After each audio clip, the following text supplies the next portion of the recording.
Hi viewers and subscribers எல்லாருக்கும் வணக்கம். இன்றைக்கி சூப்பரான டேஸ்டான எல்லாருக்கும் பிடிச்ச ஒரு சோமாஸ் ரெசிபி தான் நம்ம பார்க்க போகிறோம். என்னோடய சப்ஸ்கிரைபர் அண்ட் வியூவர்ஸ்க்கு ரொம்ப நன்றி நான் சொல்லிக்கிறேன். ஒரு கனிவான வேண்டுகோள், புது வியூவர்ஸ் யார் பார்த்தாலும் மறக்காமல் எனக்கு ஒரு சப்ஸ்கிரைப் பண்ணுங்கள், அப்புறம் ஒரு லைக் பண்ணுங்கள். வாங்க இப்போ வீடியோக்குள்ளே போகலாம். ஸோ நான் முதல்ல சொல்கிற மாதிரி எந்த ரெசிபி செய்ய போனாலும் நம்ம ஃபஸ்ட்டே அதுக்குரியான பொருளெல்லாம் ரெடி பண்ணி வச்சுக்கணும். நான் அதுக்கு தேவையான தேங்காய் பூரணம் ரெடி பண்ணி வச்சுருக்கேன். அதுக்கப்புறம் மைதா மாவு பிசைஞ்சு ரெடி பண்ணி வச்சுருக்கிறேன்.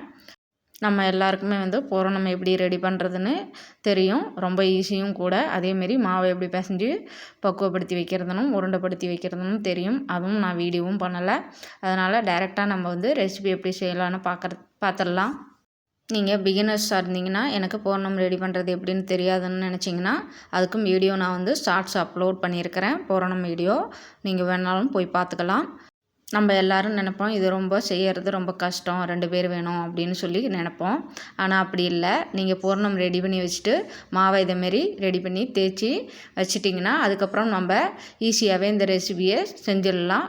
ரொம்ப ஈஸி தான். இந்த ரெசிபியோட ஸ்பெஷாலிட்டிஸ் என்னென்னா, இந்த ரெசிபி ஈஸியாக கெட்டே போகாது. 1 மாதம் வரலையும் நம்ம ஸ்டோர் பண்ணி வச்சுட்டு அப்போக்கப்போ குழந்தைங்களுக்கு எடுத்து கொடுக்கலாம், சாப்பிட்லாம். ரொம்ப சூப்பரான ரெசிபி கூட. இந்த ரெசிபி தீபாவளி டைமில் நம்ம செஞ்சோம்னா அதுக்கப்புறம் 1 மாதம் வரலையும் வச்சு சாப்பிட்ட அனுபவம்லாம் எங்களுக்கு உண்டு. அதனால தான் சொல்கிறேன். நம்ம வீடியோவில் காட்டின மாதிரியே நீங்கள் செஞ்சுக்கோங்க. போர்க் வச்சு இந்த மாதிரி அமுத்தும்போது 2 ஸ்டைலும் நல்லா கெட்டியாக ஒட்டிக்கும். பூரணம் பொரிக்கும்போது வெளியில் வராது. நீங்கள் தேங்காய் பூரணத்துக்கு பதிலாக கடலைப்பருப்பு பூரணம் கூட ரெடி பண்ணிக்கலாம். 2மே ரொம்ப அருமையாக சூப்பரான டேஸ்ட்டில் இருக்கும். இந்த ரெசிபி செய்கிறவங்க முக்கியமாக கவனமாக தெரிஞ்சிக்கிறது ஒன்று தான். இதை மடிக்கும்போது நல்லா 2 பக்கமும் நல்லா டைட்டாக ஒட்டுற மாதிரி நல்லா ஃபோல்டு பண்ணி நல்லா மடித்து விட்டுக்கணும். இல்லைனா எண்ணெயில் போட்டு பொரிக்கும்போது கேப் இருந்ததுன்னா அது வழியாக பூரணம் வெளியில் எண்ணெய் ஃபுல்லாக பூரணமாக ஆகிடும், வேஸ்ட்டாகவே போயிடும். அதனால் மடிக்கும்போது நல்லா ஸ்டிக்காக 2 பக்கமும் நல்லா ஒட்டி இருக்கிற மாதிரி மடிச்சுக்கணும். இதேமாரி நம்ம போட்டு இனிமேல் பொரித்து வச்சுக்கலாம், ரெடி பண்ணி வச்சுக்கணும். முதல்லையே பொரிக்கும்போது 2 சோமாஸாக போட்டு பொரிங்க. அதிகமாக போட்டிங்கன்னா ஒன்றோட சேர்ந்து உடஞ்சி பூரணம் எல்லாம் வெளியில் வந்துடும்.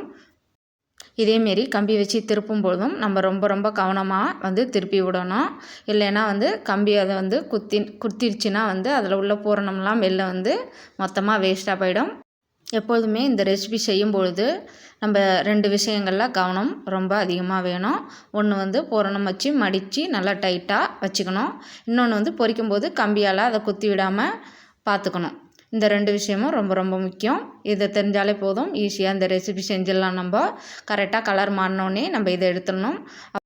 இந்த ரெசிபி எப்போ செஞ்சாலும் கவனமாக இந்த ரெசிபி மட்டும் ப்ரிப்பேர் பண்ணுற மாதிரி நம்ம டைம் ஒதுக்கி பண்ணணும். இன்னொரு வேலை செஞ்சுக்கிட்டு இந்த ரெசிபி செய்கிறது நம்மளுக்கு ரொம்ப கஷ்டம். இதை பொரிக்கும் பொழுது நம்ம மீடியம் ஹீட்டில் வச்சுக்கணும். அதிக ஹீட்டு வச்சோம்னா அதுவாகவே வெடித்து பூரணம் வெளியில் வந்துடும். அதனால் மீடியம் ஹீட்டு வச்சு செய்கிறது ரொம்ப நல்லது. இதேமாரியே நம்ம ரெடி பண்ணி வச்சுருந்த எல்லா சோமாஸையும் எண்ணெயில் 2 போட்டு பொரித்து ரெடி பண்ணி எடுத்துக்கலாம். என்னோடய வியூவர்ஸ் எல்லாருக்கும் ஒரு கனிவான வேண்டுகோள், மறக்காமல் என்னோடய சேனலில் அப்லோட் பண்ணியிருக்கிற பிரசாதம், கம்பு கொழுக்கட்டை, கம்புக்கூழ் சூப்பராக எளிமையாக எப்படி செய்கிறதுன்னு நான் அப்லோட் பண்ணியிருக்கேன். என்னோடய ப்ளேலிஸ்ட்டில் வீடியோவில் போய் பாருங்கள். கண்டிப்பாக உங்கள் எல்லாத்துக்கும் ரொம்ப யூஸ்ஃபுல்லாகவும் ஈஸியாகவும் இருக்கும். இப்போது நம்ம ரெடி பண்ண சோமாஸ் எப்படி இருக்குன்னு பார்க்கலாம்.